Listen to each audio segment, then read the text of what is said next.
हिमाचल प्रदेश में इस बार मानसून ने काफ़ी तबाही मचाई, जिसको देखते हुए पूरे प्रदेश में सभी जिला अधिकारियों ने तैयारियां शुरू कर दी हैं। वहीं अगर हिमाचल प्रदेश के लाहौल घाटी की बात की जाए तो यहां पर भी जिला प्रशासन ने मौसम के मिजाज को देखते हुए समय रहते तैयारियां शुरू कर दी हैं, जिसके चलते खाद्य सामग्री के साथ साथ ईंधन आदि भी एकत्रित करना प्रारंभ कर दिया है।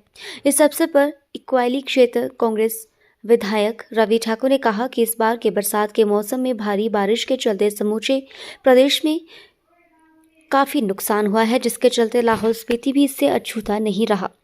ऐसी घड़ी में प्रदेश सरकार के मुखिया ठाकुर सुखविंदर सिंह ने तत्परता दिखाते हुए अग्रिम पंक्ति में खड़े होकर पूरी स्थिति पर नज़र बनाए हुए तत्परता से कार्य किया और अब प्रदेश में प्राकृतिक आपदा के बाद अब कुछ सामान्य हो चुका है और आगामी शीत ऋतु के लिए लाहौल स्पीति पूरी तरह से तैयार है।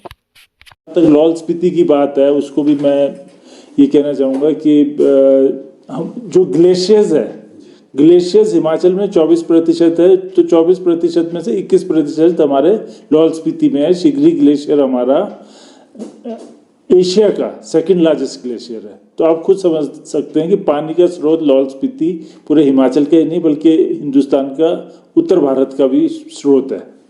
और अभी सर्दियाँ आ गई हैं, 3 बार तो बर्फबारी भी हो चुकी है वहाँ पर। और जितने भी हमारे प्रशासन के जितने भी हमारे HODs है, सारे मुस्तैदी से इसका इंतजाम कर रहे हैं, जुटे हुए हैं। लकड़ियों का भी, ईंधन का भी उन्होंने पूरा इंतजाम कर रहा है। इसमें मैं 2 चीज़ें कहना चाहूँगा कि इस साल हमारे प्राकृतिक आपदा पूरे प्रदेश में रही है, तो लाहौल स्पीति भी अनछूता नहीं रहा, वहाँ भी काफ़ी नुकसान हुआ। और हमारे बहुत सारे पानी के जो हमारी कुलें थी और पाइपें थी और लाइंस थी, जैसे सिंचाई योजनाएं हैं और हमारा ये पेयजल योजनाएं हैं, ये काफ़ी ध्वस्त हुआ। लिफ्ट इरिगेशन स्कीम्स, तो इसके लिए भी हमको डिज़ास्टर से 15 करोड़ से ऊपर पैसा बांट भी चुके हैं हम। और अभी भी हमारे DC राणा, ये डायरेक्टर हैं हमारे डिज़ास्टर के, ये भी आए हुए थे, पीछे जगत नेगी जी भी आए थे। तो एक तो इसका भी काम चला हुआ है और पर्यटन को भी इससे प्रभावित ना हो, इसके लिए हमने रास्ते भी सारे ठीक कर दिए हैं। खासतौर से PWD के BRO का तो हमारा 1400 करोड़ का अभी टेंडर्स हुए हैं पीछे। और SKG सुमदो काजा ग्रमपुर रोड, इसको दोबारा से निर्माण हो रहा है, इसका वाइडनिंग भी हो रहा है।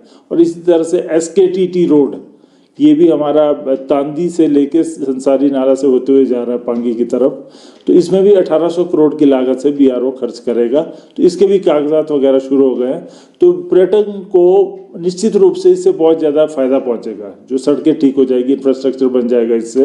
और हमारा गर्मियों में जो टूरिज्म रहता है वो ज़्यादातर जैसे रिवर राफ्टिंग का, पैराग्लाइडिंग का है, या ट्रैकिंग का है, या हाई एल्टीट्यूड ट्रैकिंग का है, या माउंटेन क्लाइंबिंग का है। उसी तरह सर्दियों में हमारे आइस स्केटिंग है, या आइस हॉकी है, या हमारे ये विंटर में जो स्पोर्ट्स कई तरह के और भी हो रहे हैं। यहाँ पे साइटिंग है वाइल्ड लाइफ की, जैसे स्नो लेपर्ड्स वगैरह देखने आते हैं, या हमारे वहाँ पे ब्राउन बेयर है वो देखने आते हैं, टिबेटन वुल्फ है वो साइटिंग होती है। तो ये बिल्कुल अलग थलग चीज़ है जो कि हिंदुस्तान में कहीं नहीं होती और हिमाचल में भी और जगहों पर नहीं है। तो इसके लिए निश्चित रूप से हम लोग कदम भी उठा रहे हैं और प्रशासन ने एक DC ऐप करके हमने ये शुरू करा है, उस पर हम सारा ये इंफॉर्मेशंस देते हैं।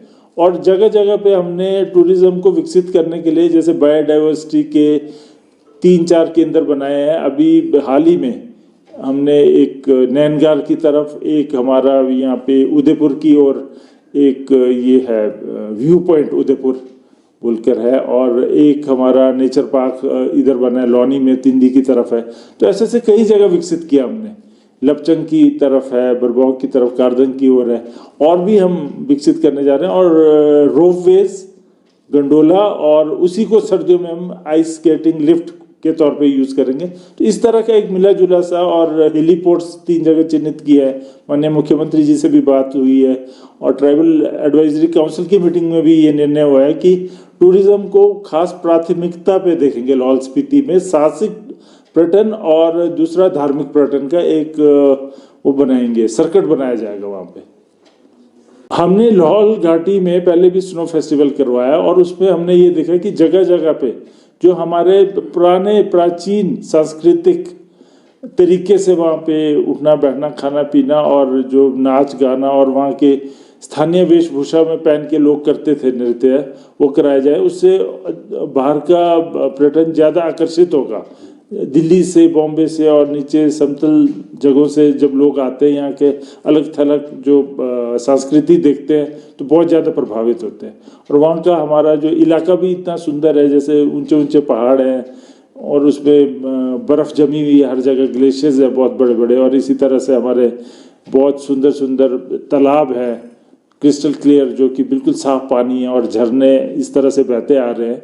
तो इन सब को विकसित करने के लिए जगह जगह पे हम जैसे ओपन में भी ये इसकी नाच गाना और इस तरह का खाना पीना और अलग अलग कैफ़े रखेंगे, जिसमें कि वहाँ का भोजन परोसेंगे, स्थानीय भोजन। पर्वतमाला योजना एक, उसके तहत हमने ये गंडोला के लिए हमने कराया, 2-3 योजनाएं भेजी है। हेलीपोर्ट्स के लिए हमने पैसा मांगा है, और जगह जगह पे म्यूज़ियम बनाने का है, और जो पुराने जीर्णोद्धार करना है, हमारे जैसे पुराने किले हैं, कई जगह 2-3 किले हैं जो कि हम चाह रहे हैं उसको विकसित करें।